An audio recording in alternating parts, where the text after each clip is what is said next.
boa tarde a todos. Mais uma vez, obrigada por estarem aqui, por participarem neste clube de leitura. Neste mês temos connosco Paulo Faria, autor aqui deste livro, Gente a Sedã, Paulinho Foz, que nos convidou a todos a descobrir. E vou só fazer aqui uma introdução muito pequena, aliás não será novidade nenhuma. Paulo Faria nasceu em Lisboa em 1967, licenciou-se em Biologia sem saber muito bem porquê, por acaso, que é uma coincidência porque eu também me licenciei em Biologia e por acaso estou aqui. Portanto, é curioso.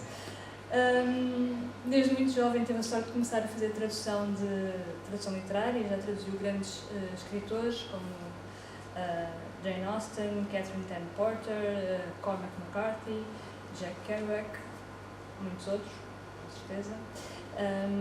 E em 2015 venceu o Grande Prémio de Tradução da Associação Portuguesa de Tradutores e da Sociedade Portuguesa de Autores com a tradução de História em Duas Cidades de Charles Dickens. E em 2022 recebeu uma menção honrosa também para o mesmo prémio. Também publica esporadicamente textos públicos. Este é o segundo romance, com o qual venceu também o Prémio Autores 2021 da Sociedade Portuguesa de Autores, na categoria de Melhor Livro de Ficção Narrativa.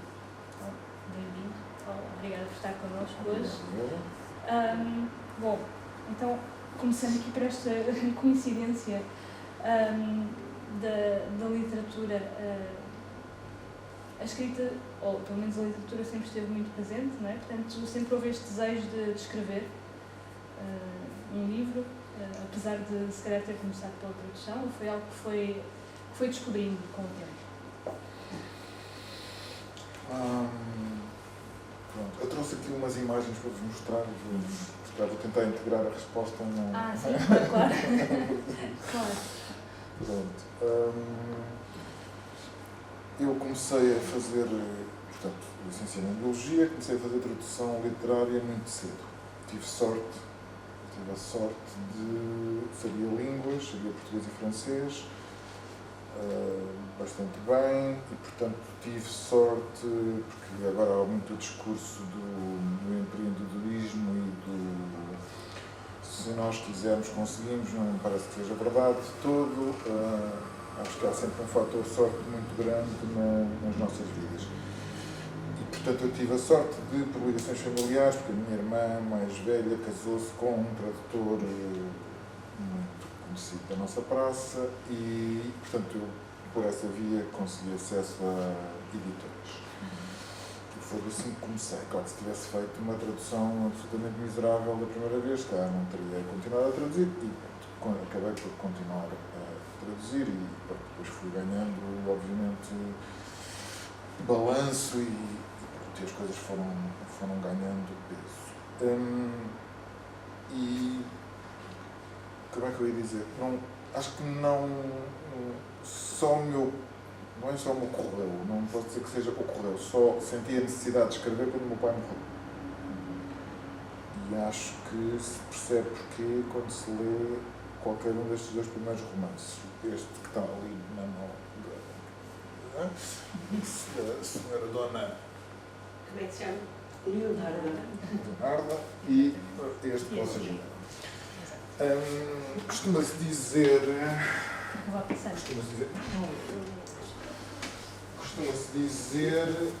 que na família não se toca. É uma frase que se diz, na família não se toca. Não se toca no pai, não se toca na mãe. Costuma-se dizer isto. Na nossa família, o não se toca era levado à letra.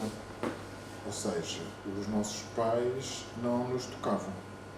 E nós éramos quatro irmãos, todos muito próximos. Naquela altura penso que a contracepção ainda não tinha chegado aos lares portugueses, pelo menos a sensação que tenho, porque nós nascemos em 5 anos, nasceram 4 filhos, e portanto creio que não seria, enfim. Creio que ainda havia alguns fantasmas, a contracepção seria coisa para prostitutas, mas que era mesmo assim.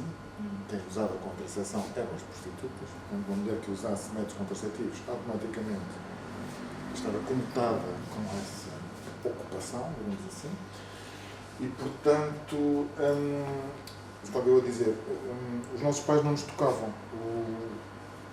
O meu pai não nos tocava, não nos tocava para nos bater, mas também não tocava para nos dar afeto. Ou seja, eu não me lembro do meu pai nos fazer uma festa. Não me lembro disto. Nunca aconteceu, provavelmente quando éramos bebés, mas não, a nossa mãe também não. Não me lembro dela fazer isso. Eles não tocavam um no outro. Eu não me lembro do meu pai fazer um carinho à minha mãe e não me lembro da minha mãe fazer um carinho ao meu pai. Não me lembro de os ver andar de mão dada. Nunca os vi andar de mão dada na rua. Não diziam um ao outro que gostavam um do outro. Não me lembro do meu pai uma vez dizer à minha mãe que gostava dela e não me lembro da minha mãe dizer ao meu pai que gostava dele. E também não nos diziam a nós que gostavam de nós. A minha mãe gostava muito do meu pai, o meu pai, não sei, gostava da minha mãe provavelmente de uma maneira estranha. A sua maneira de gostar das pessoas. As pessoas da geração dos meus pais tinham uma relação muito difícil com os afetos, com os sentimentos, com a expressão dos sentimentos, enfim. E, portanto, em certa medida, escrever estes romances foi a maneira que eu arranjei de tocar nos meus pais.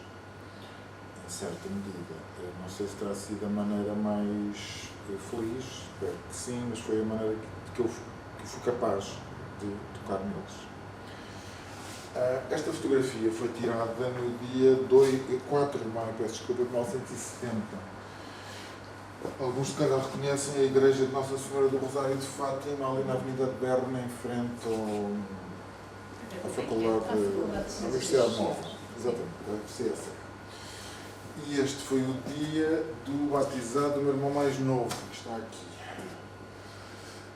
Este, já vai ficar a saber quem são estas pessoas, este era o capelão da unidade do meu pai, portanto esteve no batalhão do meu pai, o capelão do batalhão do meu pai na Guerra Colonial, que o meu pai fez entre 1967 e 1969. Eu nasci em janeiro de 67, o meu pai foi para o ultramar, como se dizia antes, em outubro de 67, portanto eu tinha 9 meses aproximadamente. Isto somos nós, a minha irmã mais velha, eu devia estar, enfim, zangado com qualquer coisa, e a minha irmã, segunda irmã. Este é o meu avô paterno, os meus avós, como vocês, já não lembro se conta acho que conta essa história no primeiro romance, eu falo mais dos meus avós paternos no primeiro romance, seja como for, eles eram dos Açores, eram do Faial, o meu pai era do Faial, era açoriano. O que também explica algumas coisas, no sentido em que se Portugal era um sítio fechado e um sítio complicado para se viver, para se nascer, nos anos, final dos anos 30, quando ele nasceu, muito mais complicado seria nos Açores, um sítio extremamente fechado, extremamente isolado, com uma cultura ainda, nessa altura, profundamente machista, enfim, muito complicada. Repressiva, digamos assim. Portanto, o meu avô paterno e a minha avó paterna vieram, eles não vinham muitas vezes, até porque os transportes não eram fáceis, não havia esta facilidade das viagens de avião que há agora, de todo. Olá, então. Portanto, vieram especialmente para o... Força. Olá, então. Desculpa. Não faz mal. Vieram especialmente ao batizado do neto mais novo e provavelmente para nos conhecer, porque eles não nos conheciam. Deve ter sido a altura em que nos conheceram, provavelmente a todos, creio. Então, o meu pai tinha vindo da guerra em 69, em dezembro de 69, e portanto isto é em maio de 70. Esta é a minha tia materna, irmã da minha mãe, que está aqui. Esta é a irmã do meu pai, que está a tirar a fotografia, esta senhora que está aqui, em bom rigor meia-irmã, na medida em que era filha de um primeiro casamento do meu avô Humberto e, portanto, ele casa-se, tem 2 filhas, uma das quais aquela senhora que chamava-se Telma, já faleceu, e depois voltou a casar-se em segundas núpcias e teve o meu pai, e mais uma vez, com a tal mentalidade, o único dos 3 que estuda é o meu pai, portanto, é um rapaz, e é o filho desta senhora, da minha avó Guilmar, que mandava naquela casa, portanto não havia dúvidas sobre o que, enfim, o investimento foi feito na educação do meu pai. E estes 2 são os meus avós maternos, os pais da minha mãe. O meu avô era um homem curiosíssimo, neste momento estou a tentar escrever qualquer coisa sobre ele, um homem especial, à sua maneira. Mas isso é outra guerra. E, portanto, eu tentei, em certa medida, tocar na minha família. Isto sou eu, mas...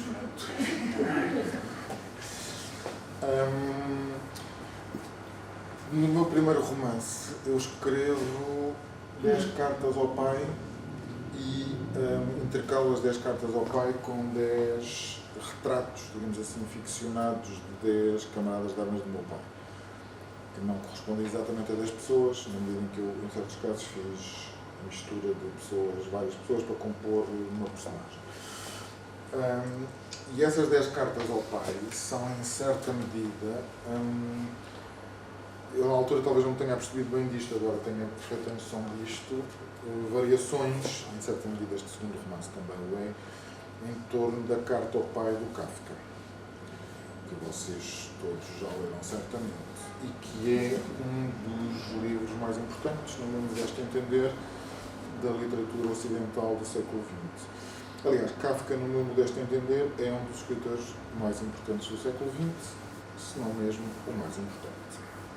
Mas isto é uma opinião, e opiniões, enfim, são sujeitas a contraditório. Seja como for, Kafka é um homem que percebeu muita coisa antes do seu tempo, antecipou muita coisa, percebeu muita coisa que aí vinha, provavelmente percebeu o nazismo, que aí vinha, percebeu o totalitarismo, percebeu muita coisa. E nessa carta ao pai, que é uma coisa absolutamente fabulosa, ele escreveu a carta com 36 anos. E ele escreveu a carta e entregou a carta à mãe, para a mãe dar a carta ao pai.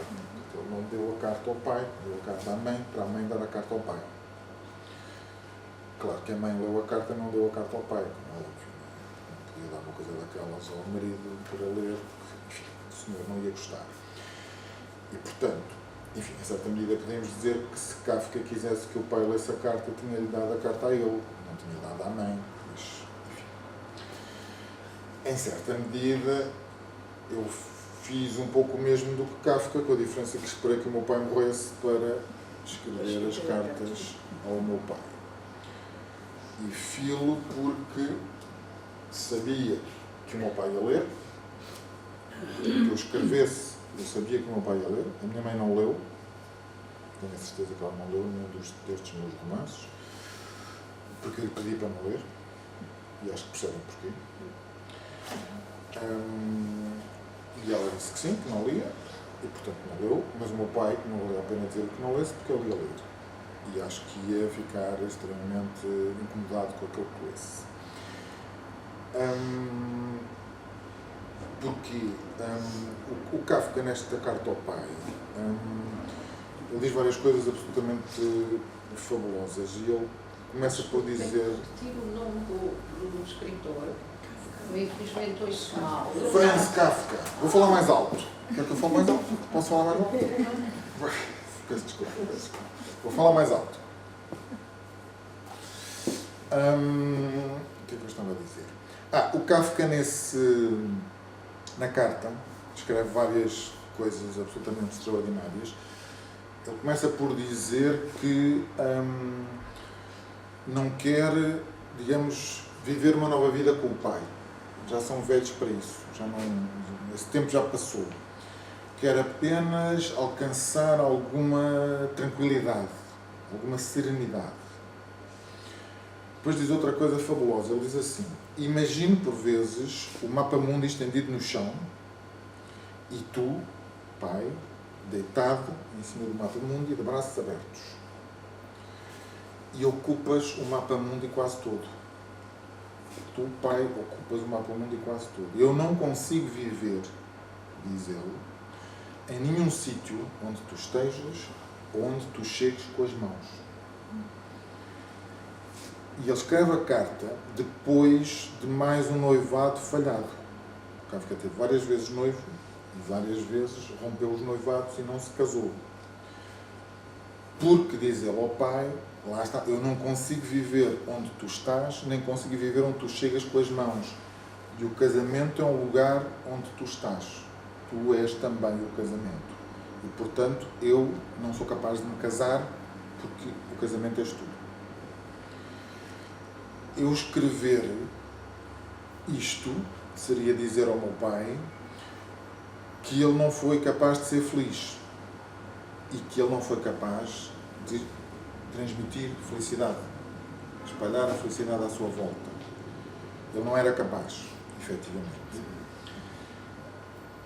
E isto leva-me a outra coisa que eu vos queria falar com vocês, antes de me calar e vocês fazerem as vossas perguntas, que é este documentário. Vocês certamente já viram este documentário, chama-se Nostalgia da Luz, de um realizador chileno chamado Patricio Guzmán. É um documentário de 2010 e é um documentário absolutamente fabuloso porque ele, portanto, passa-se todo no deserto de Atacama, no Chile. As mães à procura dos desaparecidos. Exatamente, não é? as mães à procura dos desaparecidos. Portanto, ele acompanha várias pessoas, um grupo de mães que procuram os restos dos filhos e filhas que foram levados para ali e morreram ali, foram enterrados ali, porque foram levados Porque havia lá uma prisão também. Havia lá uma prisão, mas também houve pessoas que foram levadas do outro lado, de outros sítios para lá, para serem executadas ali. E, portanto, elas andam à procura dos restos mortais dos filhos.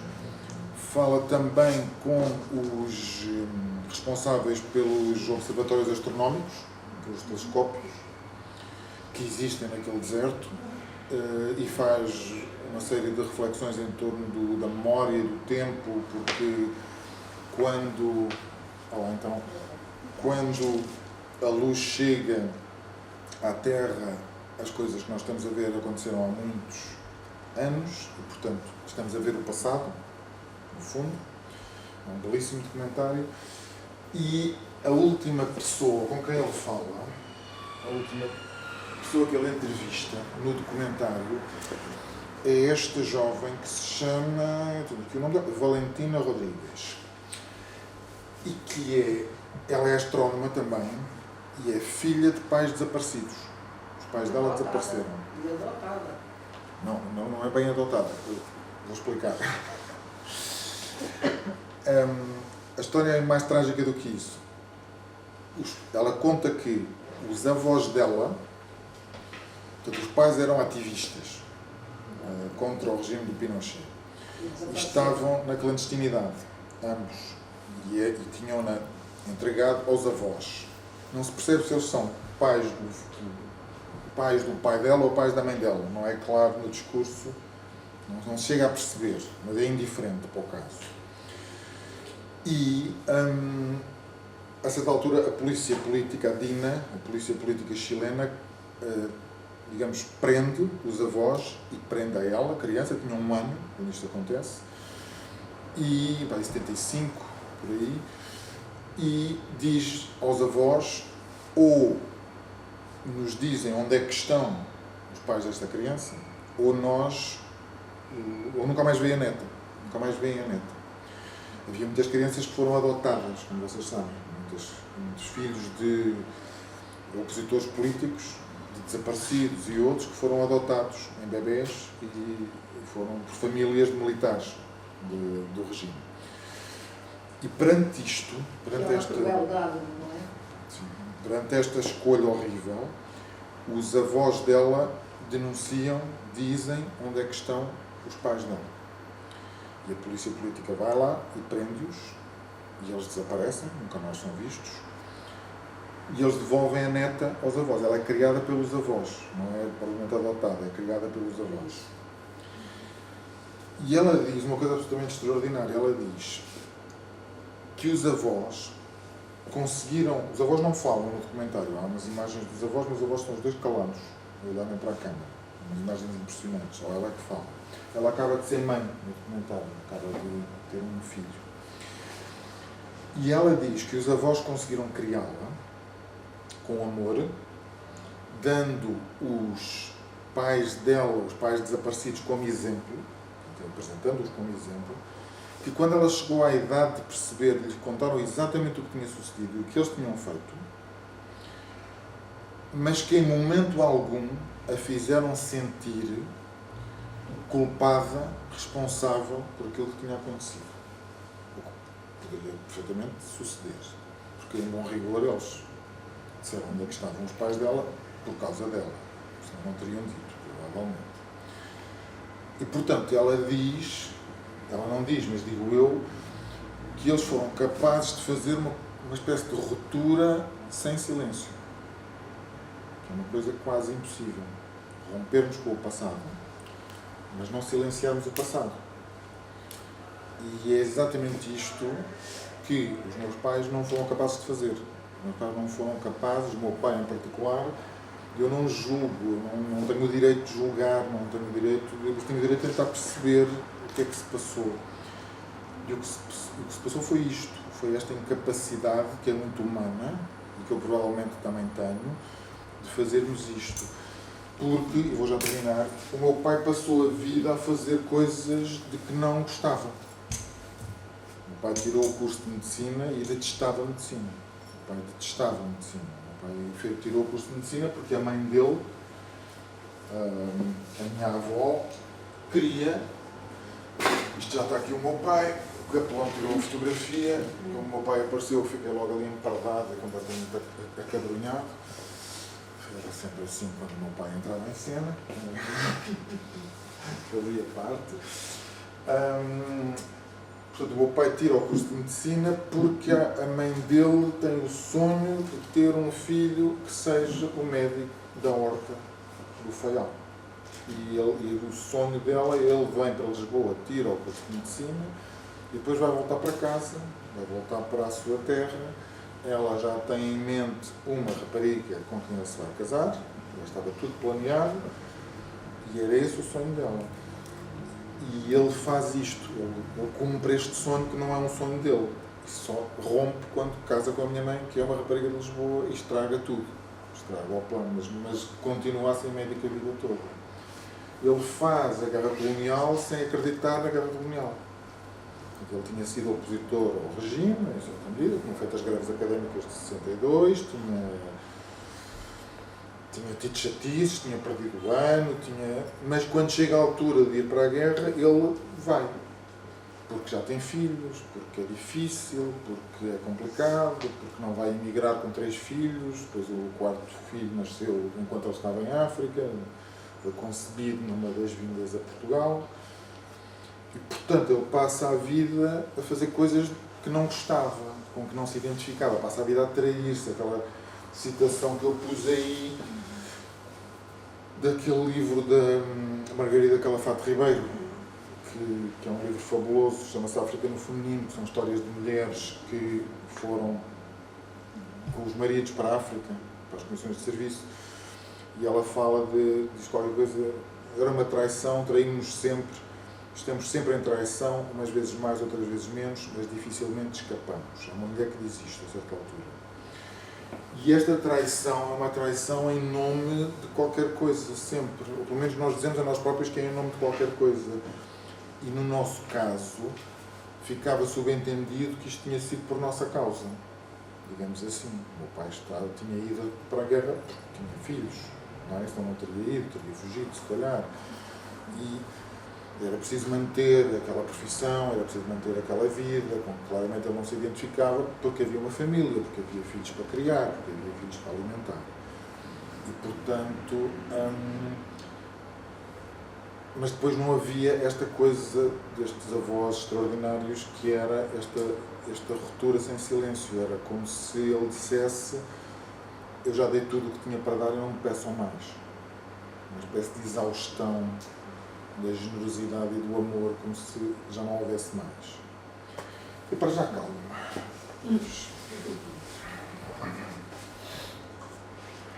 Alguém tem comentários a fazer? Sim? Não? Uma primeira questão? Não? Eu já achei muito estranho, quer dizer, foi assim um bocadinho golpe. Alguém expor assim a família. Não estava à espera. Chupou-me o bocadinho. Talvez porque eu, felizmente, fui amada pelos meus pais.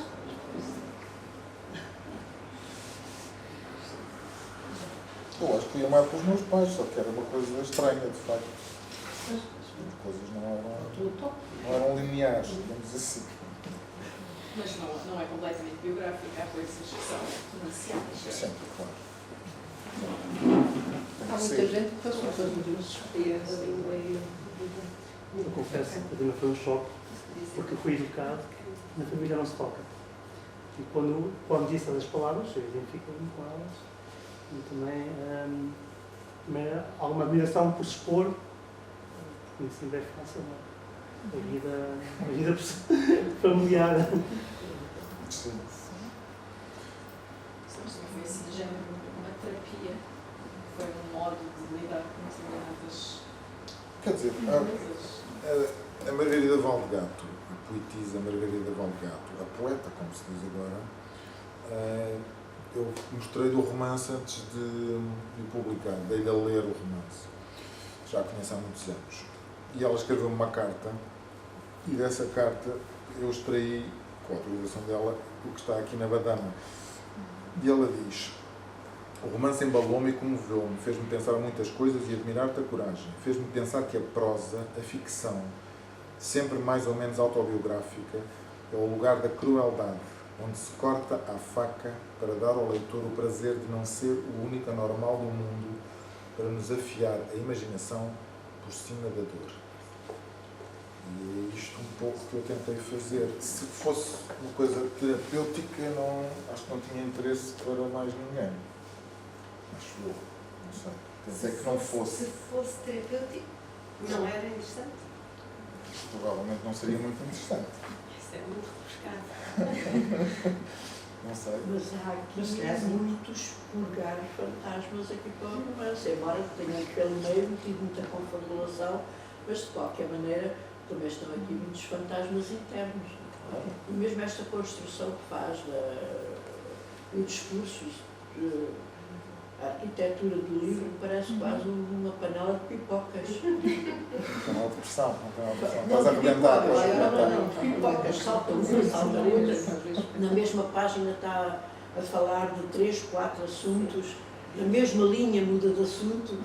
Não dá para ler Este diagonal.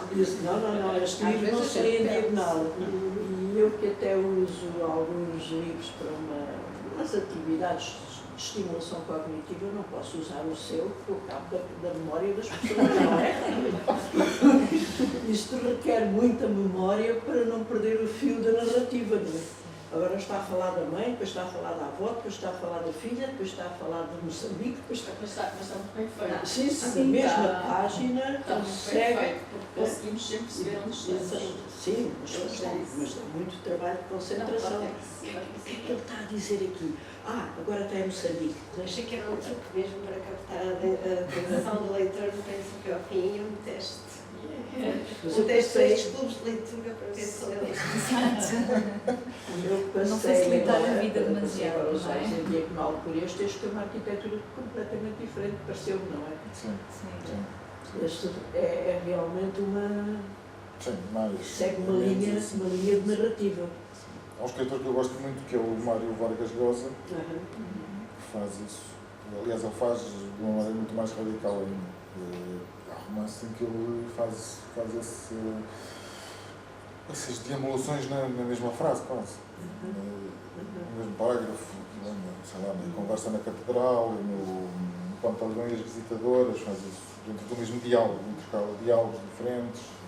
Isso. Eu aqui neste também ali, assim, naquela diagonal, também encontrei o Arthur e o Chicoco e o Benito, mas pronto, isto é uma continuidade, agora obriga-me a ler aquele. Exato.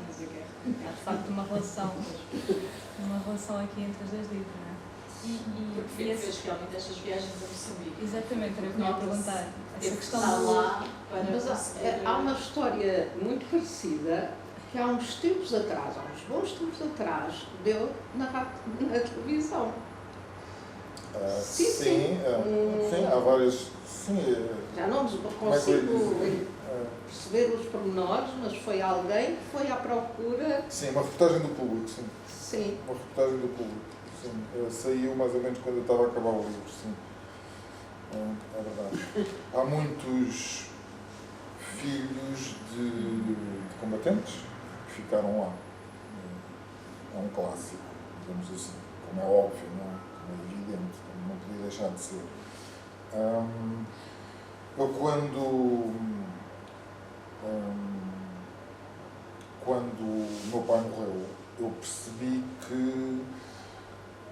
que não sabia muita coisa sobre a guerra colonial dele. Sobre a guerra colonial sabia algumas coisas. Sobre a guerra colonial dele sabia muito pouco, ou quase nada. Porque o meu pai era uma pessoa extremamente totalitária. Ou seja, era um escritor falhado, claramente, era um homem que gostaria de ter sido escritor e que não foi, gostaria de ter estudado literatura e não estudou, portanto, mas todo o seu tempo livre, todo o seu lazer era dedicado à literatura.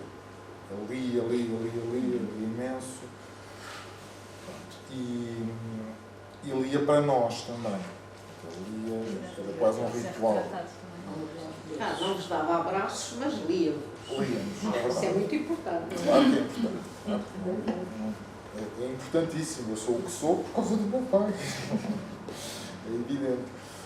Mas, portanto, a leitura, acontece que a leitura e as histórias da África, que muitas vezes se sucediam, estavam associadas àquilo com que o romance começa e de que eu vou falando ao longo do romance. Que era aquela coisa estranha de eu ter assistido a duas revoluções, digamos assim, eu nasci em 67, o 25 de abril foi em 74, portanto eu tinha 7 anos, aproximadamente, e portanto eu assistia ao 25 de abril e depois ao divórcio dos meus pais. As duas coisas aconteceram, o 25 de abril em 74, o divórcio dos meus pais em 75. A que se seguiu o facto de o meu pai ter passado a ser amante da minha mãe. Portanto, o meu pai casou-se com a amante e a minha mãe transitou do papel de esposa para o papel de amante. Portanto, mas não abrir e fechar de olhos, foi um bocado como uma pandemia. Portanto, nós num dia estávamos todos a fazer a nossa vida normal e no dia a seguir, pelo menos é assim que eu me lembro, no dia a seguir estávamos todos de máscara e não havia carros na rua. Lembro-me perfeitamente. Foi assim, foi de um dia para o outro. Foi uma sexta-feira, fomos trabalhar e depois na segunda-feira eu lembro-me de estar a falar ao telefone com um amigo meu na rua e não havia nenhum carro a circular em Lisboa. Parecia que estávamos em Veneza, só não havia canais. Portanto, havia um silêncio estranho no ar. Com este processo foi mais ou menos a mesma coisa. Nós, de um dia para o outro, eu não me lembro das coisas acontecerem, mas lembro-me de um antes e de um depois. E como eu relato aí no romance, coisa que não fiz no primeiro e fiz no segundo, o ritual era exatamente assim. Ou seja, o meu pai ia-nos buscar para nós irmos de fim de semana para a nova casa dele. E chegava, entrava como se fosse a casa dele, como se aquela casa ainda fosse a casa dele. O meu pai, no fundo, tinha 2 casas, para todos os efeitos, e instalava-se, era sexta-feira, ele instalava-se, havia umas comidas especiais a que nós não tínhamos acesso, porque comia-se muito mal em casa, não havia dinheiro. Porque a pensão de alimentos que o meu pai dava era uma coisa miserável, porque, enfim, não interessa, tudo muito complicado. E, portanto, surgiam, não sei de onde, porque nós procurávamos, mas não conseguíamos encontrar, mas o facto é que a comida estava lá, algures, e havia alguma que tinha que ser guardada no frigorífico, porque se não estragava-se, e, no entanto, não estava no frigorífico. Não sei se haveria outros frigoríficos escondidos, mas o facto é... Só por curiosidade, o seu pai que idade teria? O meu pai nasceu em 38. 80? Não, 38. O meu pai nasceu em 38. Ah, é 38. O meu pai faz 30 anos quando está na guerra. Faz 30 anos em 68, quando está na Comissão de Serviço. Ele é mais velho do que os outros, porque esteve a tirar o curso de Medicina E foi incorporado só foi incorporado quando acabou o curso e ainda por cima perdeu anos por causa das greves académicas, portanto acaba o curso só com 29 anos. E vai para o ultramar com 29 anos. Mas estava eu a dizer, portanto o meu pai instalava-se e começava a ler os livros que tinha comprado, que o meu pai leu o Lobo Antunes todo, no fundo o Lobo Antunes era aquilo que ele gostaria de ter feito, ter escrito a história da sua guerra, da África, e o Lobo Antunes, para muitos ex-veteranos, representava aquilo que eles gostariam de ter feito, não é? Mas eu também foi médico. E era médico também. E era médico também, e o meu pai conhecia o António Lobo Antunes, foram à bola aos dois, foram ao futebol, eram os dois do Benfica. O meu pai não era bem do Benfica, mas isso é outra história, não interessa, é mais complicada. Pronto. Lia, punha-se a ler, para nós. E nós, quando o meu pai começava a ler, as pessoas tinham que ouvir. Estavam quietas, caladas e ouviam. E para essa altura contava histórias da África, nomeadamente, histórias da guerra.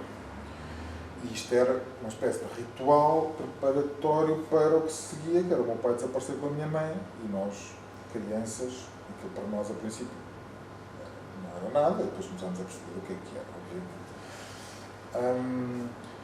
E portanto, na minha cabeça, rapidamente, à medida que nós fomos crescendo, as histórias da África começaram a ser uma coisa desagradável, na medida em que tinham este anexo, digamos assim. E, portanto, eu, a essa altura, não ouvia. Nessa altura, ou não ouvia, ou, quando pude, comecei a levantar-me e sair. Levantava-me e saía. Quando comecei a ser adolescente e já não era obrigado a ficar ali, levantava-me e ia à minha vida. E, portanto, eu não sabia, quando o meu pai me morreu, e ainda por cima ele passou por um processo muito complicado, Alzheimer, durante alguns anos, muito complicado. Portanto, houve ali um momento em que se calhar eu já gostaria de falar com ele e já não era possível.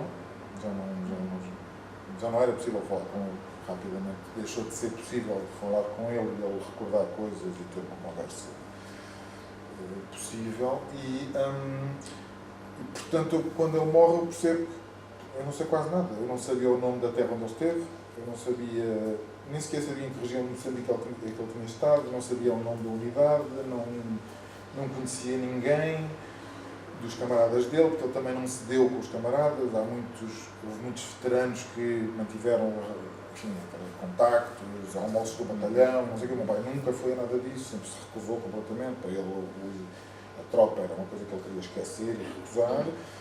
E, portanto, eu fui à procura. Percebi que, se calhar, a melhor maneira de chegar ao meu pai era através da guerra colonial, que para estes homens foi, de facto, um momento importantíssimo da vida deles, foi um momento de viragem da vida deles. No fundo, eu tentei, não sei se tenho aqui isso, tenho, sim, senhor. Vocês já leram este livro, obviamente, e que é um livro absolutamente fabuloso. Foi o primeiro livro de banda desenhada a ganhar o prémio Pulitzer. E neste livro, o Art Spiegelman fala com o pai sobre o Holocausto. O pai é sobrevivente, portanto, o Art Spiegelman é americano, o pai era polaco e migrou para os Estados Unidos no fim da guerra, sobrevive ao Holocausto, passa por Auschwitz e vai para os Estados Unidos com a mãe dele, que mais tarde se suicida,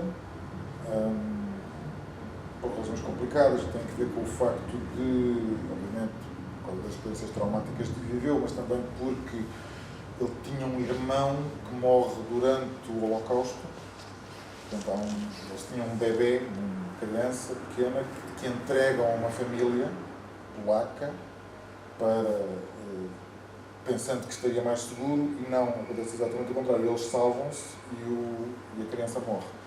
Então eles não conseguem, a mãe não consegue nunca ultrapassar isso. E o que eu queria dizer?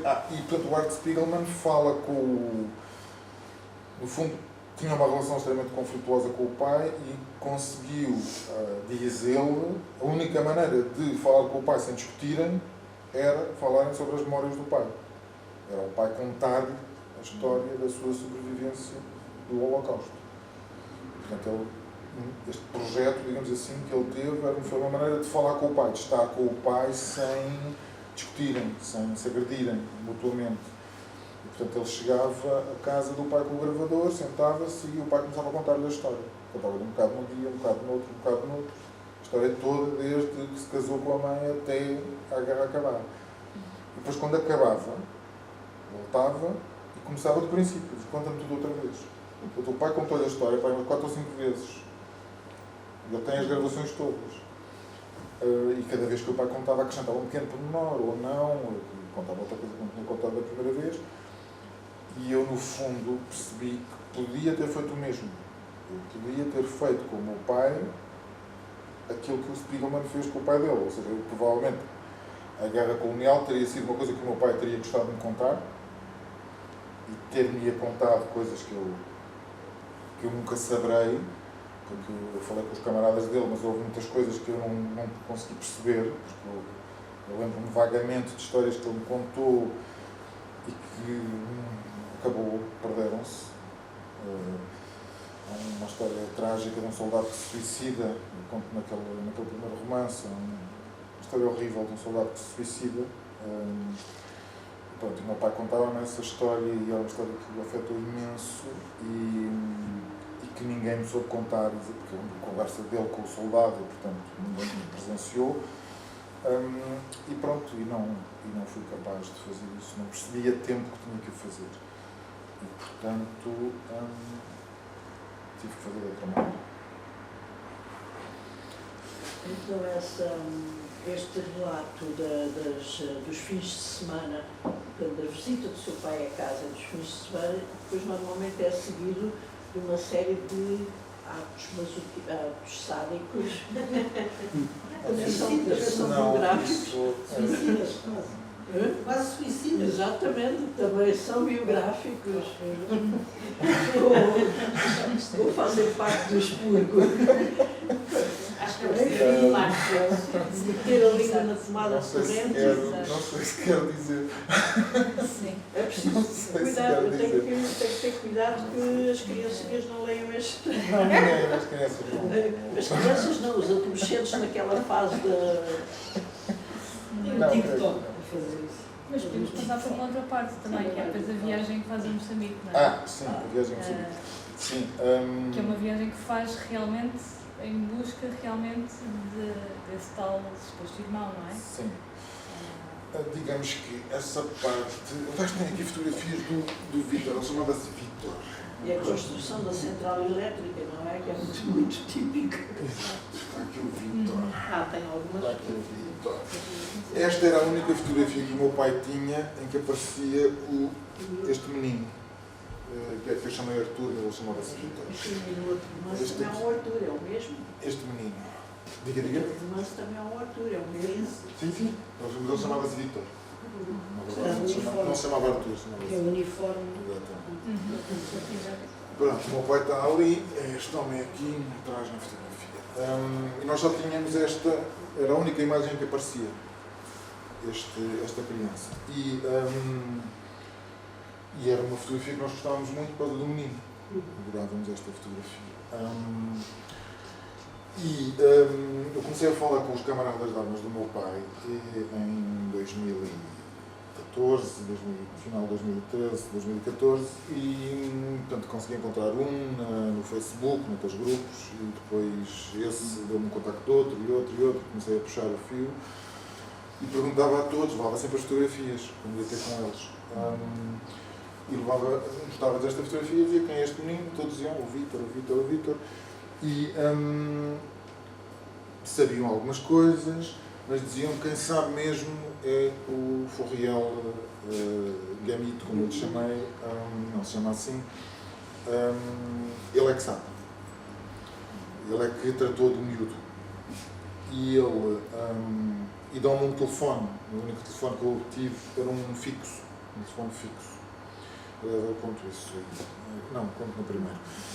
E eu comecei a tentar telefonar para o fixo, para esse telefone fixo, para tentar falar com o tal Furriel que sabia tudo sobre este miúdo.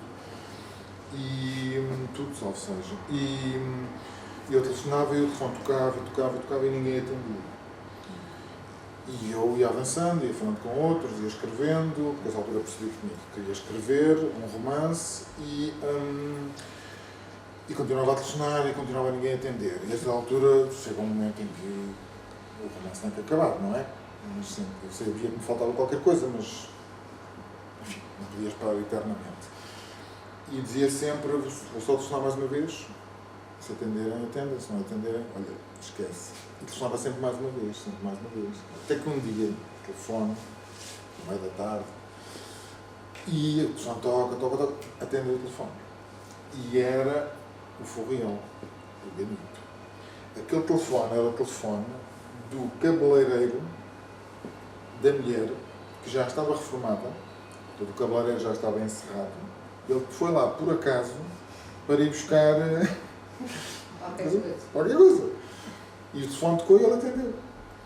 E aquilo ia ser despassado, portanto, o telefone ia deixar de funcionar. E, portanto, por mero acaso, eu chego a falar com ele. Fator sorte, não é? Fator Está sorte. no sítio certo a hora. Sorte e insistência. Não é isto que eu quero. Este miúdo é Aí está ele. o Vítor. Esta fotografia é da minha viagem, uma das minhas viagens à África, precisamente. A fotografia está nas mãos do chefe da aldeia com quem eu falei, tentando perceber se sabiam onde é que este homem, ou será um homem da minha idade mais ou menos, estaria. Pronto, e ele, o Furriel Gamito, conta uma história do miúdo. Portanto, é um miúdo, filho de uma prostituta. Havia muita prostituição no mato, não fazia ideia, pensava que a minha inocência, digamos assim, porque era uma coisa que disso o meu pai nunca falava. É óbvio, as histórias da África não incluíam essa parte. A minha mãe estava convencida de que o meu pai tinha ido para a África e nunca tinha tido relações sexuais com nenhuma mulher em África. Enfim. Mas acredita genuinamente nisto, ela foi profundamente convencida disto. Enfim, e portanto, quando vou falar com os outros, com os camaradas dele, começo a perceber que havia, digamos, a prostituição não era só nas cidades onde eles iam passar as férias e as folgas, era no próprio mato, havia prostituição em grande escala. Aquilo eram sítios miseráveis, ainda o são sítios paupérrimos, paupérrimos a todos os níveis, são sítios onde a pessoa chega e tira uma fotografia e os miúdos todos da aldeia vêm à nossa volta. Aqui as pessoas já não querem que as fotografem. Se eu fotografar uma criança aqui, posso ter problemas. Certo? Como todos sabemos. Então ponho a tirar fotografias a crianças na rua. Ali não. Eles pedem. É impressionante. É uma coisa impressionante. Eu chegava aos sítios, começo a tirar fotografias e há uma multidão de miúdos à nossa volta a puxarem por nós. É quase comovente. Depois querem ver a fotografia no visor, porque eles não têm telemóveis, obviamente, mas não têm assim tantos como isso, e os miúdos não têm de certeza absoluta. Portanto, eles querem se ver no visor, e depois riem-se, apontam e riem. É uma coisa... Mas uma miséria muito, muito grande. Miúdos com tinha, sabem o que é tinha? No fungo, que faz círculos na cabeça, muitos miúdos com isso, com um sinal de miséria absoluta. E fome, vê-se logo, percebe-se imediatamente. E o que é que eu estava a dizer isto? Perdi. Foi o fel. Estava a falar do Gamito. Sim, pronto. E prostituição, exatamente. Pronto, portanto havia muita prostituição, portanto havia muitos miúdos que eram filhos de militares portugueses. Ele é mulato, vocês podem ver, o miúdo é mulato. E pronto, e o Furriel, que era um jovem, um miúdo de 20 e tal anos, adota este miúdo, em certa medida. Adota-o e manda fazer o uniforme, também era um clássico, é imenso. Eu já falei com veteranos de outras unidades e há sempre não, mas muitas vezes acontece isto, mandar fazer o uniforme, vesti-lo de soldado. Portanto, ele comia na cantina do quartel, do acortelamento, no meio do mato, portanto, comia com eles, dormia aos pés da cama do Furriel Gamito. Ele era filho de um sapateiro, ele é filho de um sapateiro, de um homem que sabia trabalhar com as mãos, faz-lhe uma cama com um caixote de mantimentos, faz-lhe um colchão com um saco que enche de capim, e o miúdo dormia aos pés da cama dele. E o meu pai não tinha relação nenhuma com o miúdo, não tinha qualquer relação, não teve nenhuma relação com ele. E eu, aí sim, eu decidi que tinha que meter o meu pai naquela história. Então, no primeiro romance, eu inventei uma situação em que o meu pai também adotava o miúdo, e portanto o miúdo, no fundo, tinha, como se fossem dois pais, um que lhe tentava ensinar português e a parte mais intelectual, e outro mais prático, que era o Furriel Gamito. Então, inventei esta situação. E depois há uma história um bocado muito triste, a maneira como o miúdo ficou lá, que eu não sei se consigo contar, porque sempre que conto emociona. Portanto, vocês leem e depois, se quiserem. Mas depois repete o romance familiar do pai, não é? Quer dizer, vai de propósito ao Algarve e transforma a ex-esposa, exatamente a repetição do romance familiar, não é? Sim. Também não vou dizer se isso é verdade ou não. Não quer saber. Não interessa. Não, houve quem me perguntasse, começo a essa altura, isto é verdade? Isto é verdade? Isto é verdade? E tive alguns desaguisados familiares por causa disso. Não com a minha mãe, que não leu, mas enfim. Porque eu disse, mas não tem interesse nenhum estar aqui a fazer duas listas. Isto é verdade, isto não é, isto não foi bem assim, isto foi. Claro que não. Nada disto aconteceu, tudo aconteceu, nada disto aconteceu assim. Sim. Essa parte da repetição do romance familiar é quase decalcada, não é? Este personagem vai repetir aquilo que de certa maneira o marcou muito na vivência com o pai, não é? No fundo, tentei exprimir uma ideia que eu tenho já há muito tempo, que é a ideia de que nós, como é que eu ia dizer? Há coisas que se demoram uma vida inteira a aprender. Há coisas que nós se calhar só as percebemos quando já não servem para nada e estamos quase a morrer. É a sensação que eu tenho. E depois esperemos que a geração seguinte dê mais um passo, e depois as filhas das minhas filhas ou os filhos das minhas filhas vão dar outro passo. Porque eu acho que é mesmo assim, há coisas que demoramos muito tempo a aprender. Há um caminho que nós temos que percorrer, que é difícil, que não é tão fácil como isso, temos que nos libertar de certas coisas, temos que... O título chama-se Gente Assinando para Alguém que Foge, que é um bocado isso. É esta coisa de nós termos que nos despedir de certas coisas e deixarmos para trás certas coisas, que não é fácil.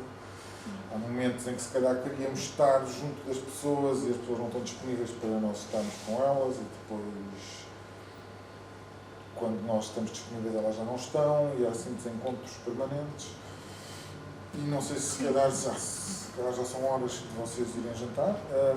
Termino só com o poema de Fernando Assis Pacheco, onde tirei a epígrafe e o título, que é Adeus de Dentro de um Helicóptero, que é um poema de 1964.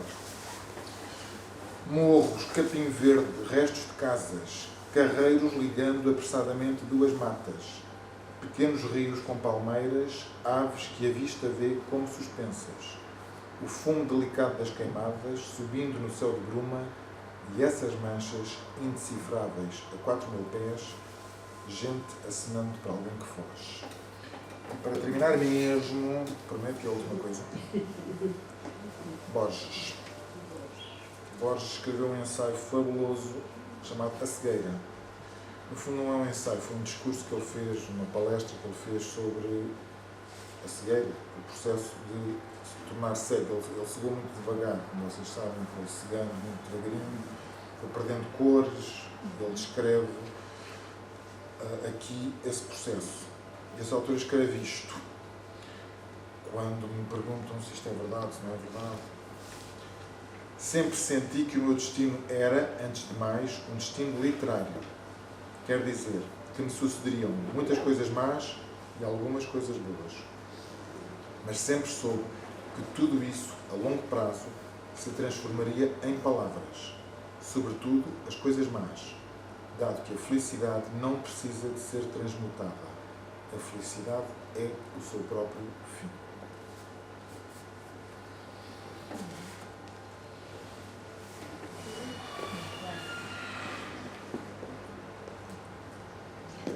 Muito obrigada Eu é que agradeço. por ter estado connosco.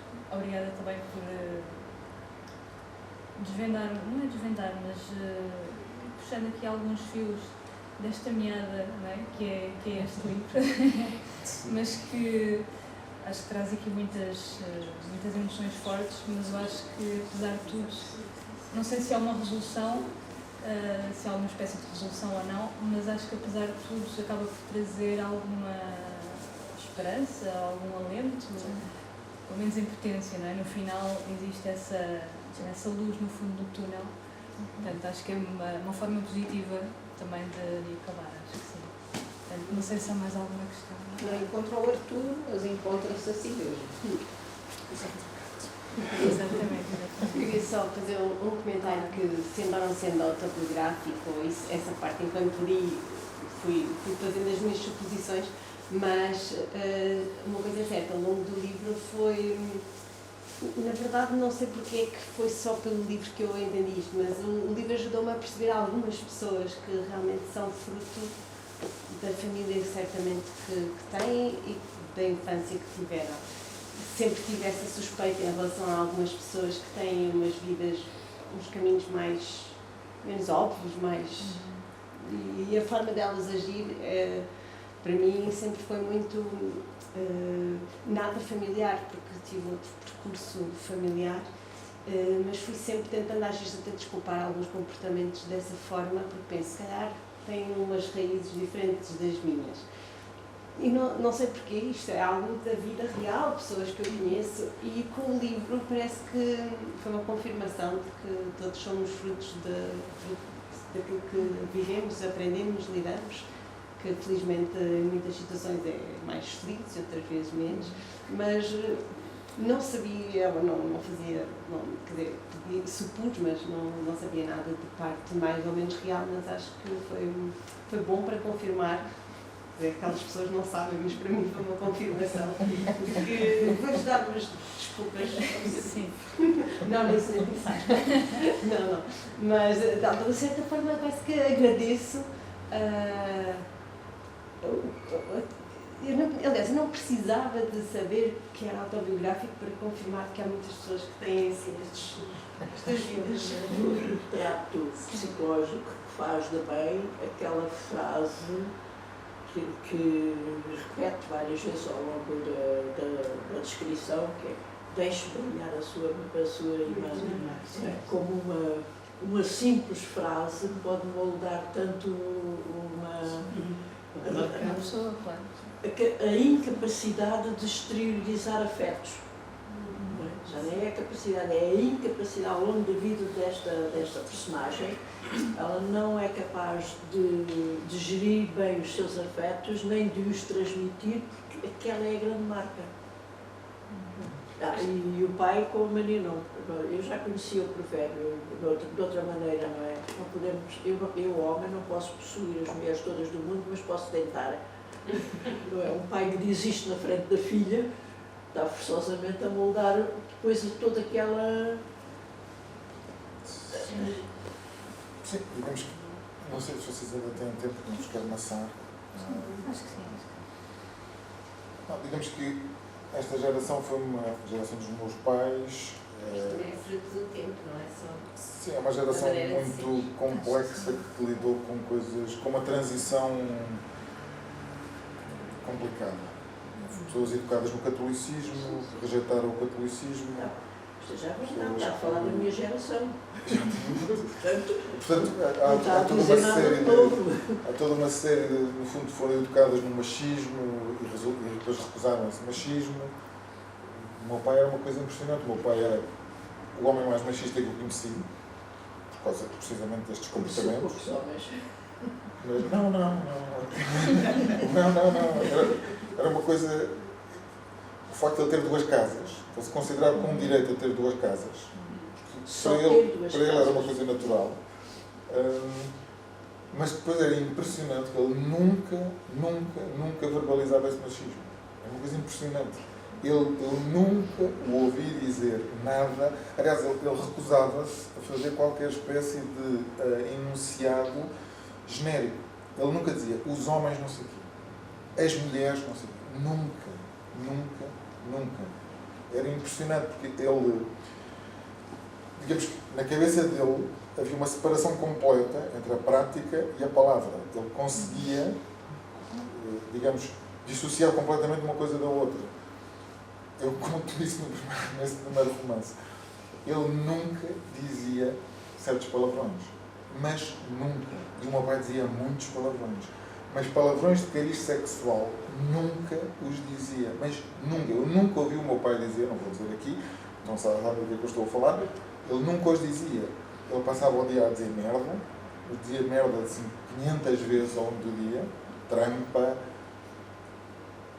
tudo e mais alguma coisa, tudo o que fosse digamos, orgânico, digamos, intestinal, estava constantemente a dizer quando se enervava, ou na brincadeira, mas nunca havia piadas de cariz sexual, piadas, insultos de cariz sexual, nunca, filho disto, filho daquilo, nunca. Era uma coisa impressionante. Naquela cabeça havia uma série de tabus, uma série de interditos que ele dominava perfeitamente, havia uma prática e havia uma teoria, havia ideais que ele era capaz de discorrer sobre os direitos da mulher, sobre a democracia, sobre a igualdade entre os homens e as mulheres, era um homem de esquerda, e era genuinamente, mas depois a prática era uma coisa, aquilo era estranhíssimo, era uma coisa estranhíssima.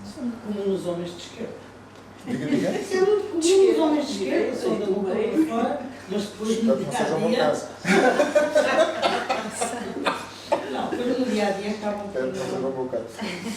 Não sou 4 filhos. Mas o facto de ter duas casas não significa que seja machista. Ele tem duas casas porque as mulheres permitem. Assim o permitem. Claro. Não é uma imposição da parte dele. Toda a gente participava. Agora estamos chocados. Toda a gente participava. Toda a gente participava daquilo. Toda a gente participava. E elas eram livres de participar. Claro. naquela altura foram ficar livres. Havia uma espécie de... eu acho que não subestimemos o grau de liberdade das pessoas. Havia uma espécie de... Os homens eram vistos como uns seres quase diminuídos. É uma coisa estranhíssima. Os homens? Os homens, Não conseguiam dominar. os homens vistos como uns seres indefesos Sim, capaz. perante as mulheres. Como vítimas. Quase indefesos perante as mulheres. É esta a visão, a minha mãe tinha esta visão. O homem estava à mercê Da tentação. das tentações. A mulher que se torna, segundo a mulher do meu pai, que foi a amante dele, ela era a vilã da história. Ela que era, ela tinha a telefonar para a minha casa, a desinquietar o meu homem. Estamos a falar de uma mulher que não é uma mulher do campo. Não estamos a falar de uma filha família que cresceu na Avenida da Liberdade. Sim. E o discurso é este. O Mas com discurso o é... pai a dizer que pode tentar possuir as mulheres todas e deixe brilhar a sua irmã. Não interessa onde é que cresceu. Cresceu com esta cabeça a governar a família. Mas sim, mas os homens como seres completamente à mercê dos seus impulsos sexuais, Quase que sem vontade de nada. homens Os homens como seres que, no fundo, são forçados digamos, a testarem a sua masculinidade. Um homem que não faz isso também não presta. Um homem que não faz isso também não presta. Mas era Ela comum também não quereria um homem que não o fizesse. Percebe o que eu estou a dizer? Claro, era comum dizer-se que o homem tinha direito a 7 mulheres e meia. Eu nunca percebi qual era a meia, mas acho que o homem tinha direito a 7 mulheres e meia. Essa não Então, ouvi. e até havia um ditado que era: a casa é o mundo da mulher e o mundo é a casa do homem. Agora, com estas cabeças, não é? Sim, mas o pior de tudo é que ainda há essa mentalidade. Sim, isso não. Naquela altura, pronto. Claro. É lógico que era assim que se pensava. E A dá muito outra era sempre a bem, vilã. ficaram as sementes. Tinha, o que se costuma dizer no campo, posso dizer, beber água do que lavado. Ah, sim. Sim, queria dizer, pronto, e que é a garrafa, quando, aquela do mete-te na garrafa. Sim. Ah, mete É garrafa. como assim também Sim. aqui se dizia no campo, portanto quer dizer que as mulheres tinham dado a beber Sim. Eu também fiz uns e percursos ficavam por África. completamente presos. Eu também fiz Mas uns foi em percursos África. por África e também encontrei assim umas coisas engraçadas. Por lá dizia-se que eram as amarrações. A água de clavado Sim, é a água mais de lavado caro. tinha a ver Lá eram as também amarrações. com o facto da menstruação, portanto, uma mulher podia pôr Sim, essas as coisas gotas todas. de menstruação, da comida, do homem ou isso, e ele ficava preso para sempre. Pronto, quer dizer, isto aqui em Portugal, mas não é preciso comparar com. Depois algumas devem ter tido umas grandes desilusões, porque isso de ficar preso para sempre é como quem diz, não é? Com chá ou sem chá. Podia-se aqui dizer que vinha da África e. Mas havia lá muitas coisas dessas. Enfim, muito bem. Mas só uma Então- coisa, o que é que chocava mais o Carlos? Eu prefiro falar do Carlos. Em relação a essa relação do pai com a mãe, o facto da relação em si ou de ser escondido. Deles serem excluídos. Ele e a irmã serem Sim, excluídos. pode ao ser fim e uma ao cabo. coisa que era completamente escondida. Sim. Eu costumo dizer que como é que eu ia dizer? A coisa mais interessante da vida são as coisas híbridas. São as coisas As híbridas. coisas híbridas, as coisas que não são uma coisa nem outra. Isso é a parte mais interessante da vida. Se eu ouvir um fado, é engraçado, mas se eu ouvir um fado que é um bocadinho samba, tem mais piada. Se eu comer um prato típico português, é bom, mas se for um prato típico português que tem uns elementos angolanos, calhar, é melhor. E, no fundo, toda a arte avançou assim, fazendo hibridizações entre coisas. Quer dizer, quando o Picasso faz as meninas da Avignon, está a fazer arte africana, em certa medida. Está a misturar, começa a misturar, por exemplo, daí o escândalo, não é? E, portanto,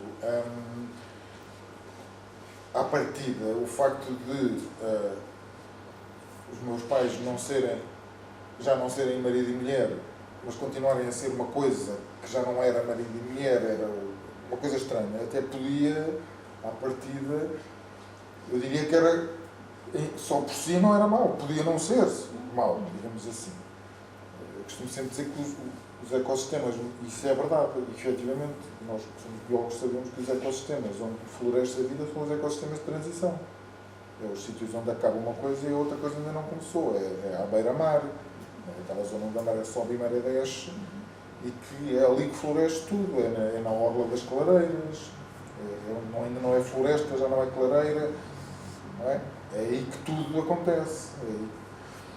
O problema, de facto, era o facto daquilo ser uma espécie de segredo um pouco ridículo, porque há aquela carta de amor do Oscar Wilde para o seu amante, de Profundis, todos conhecem também, que ele escreveu da prisão para o amante dele, e ele, a essa altura, diz uma frase que eu nunca mais me esqueci, e que diz assim: a superficialidade é o vício supremo. Tudo o que é consciente está certo. Tudo o que é consciente está certo. A superficialidade é o vício supremo. Tudo o que é consciente está certo. O problema era este. é que, no fundo, qual era o nosso papel? O nosso papel era um papel... Nós éramos os legitimadores, porque a nossa presença era necessária, porque senão não havia o pretexto para... Mas, ao mesmo tempo, éramos testemunhas incómodas, porque, no fundo, quando os meus pais reapareciam, estavam profundamente incomodados, e percebia-se, e depois era aquela coisa da mentira, que é, mais cedo ou mais tarde todos percebemos, não é? Nós éramos muito pequenos, mas depois todos percebemos, e é aquela coisa horrível de E mesmo entre as crianças não se fala nisso. Mesmo entre os irmãos, sim, não se fala disso. Havia um pacto de silêncio até entre os filhos, não é? necessariamente, não se fala de certas coisas. E esse momento do pronto, fica para sempre, não é? Porque percebemos tudo. E é tão evidente que é aquela coisa que não tinhas percebido. Repara, o quê? Exatamente como a prostituição, no mato. Não tinha percebido. Era tão evidente que sim, claro que havia prostituição no mato. Claro que as mulheres prostituíam-se todas, claro que elas eram paupérrimas, claro que com um lençol fazia-se o que se quisesse. E eu nunca tinha percebido. Não, portanto... Mas pronto, então, mais uma vez, e agora sim. Obrigado. Muito obrigada por ter vindo. Obrigada a todos também pela vossa participação. Já agora, para quem quiser saber o que é que se passa no mês que vem, não vai ser logo no mês que vem, porque infelizmente o nosso convidado só vai poder vir cá no dia 3 de maio, para ser em abril, no final de abril, mas não pode. Vamos ter connosco o Edgar Meireles, que é o gerente ali da livraria Almedina, aqui do Rato. E, portanto, vai-nos falar deste livro, que se chama Como Organizar uma Biblioteca. É maio. Então, muito obrigada a todos. Obrigado. Resta uma boa noite e até à próxima. Tá, ok.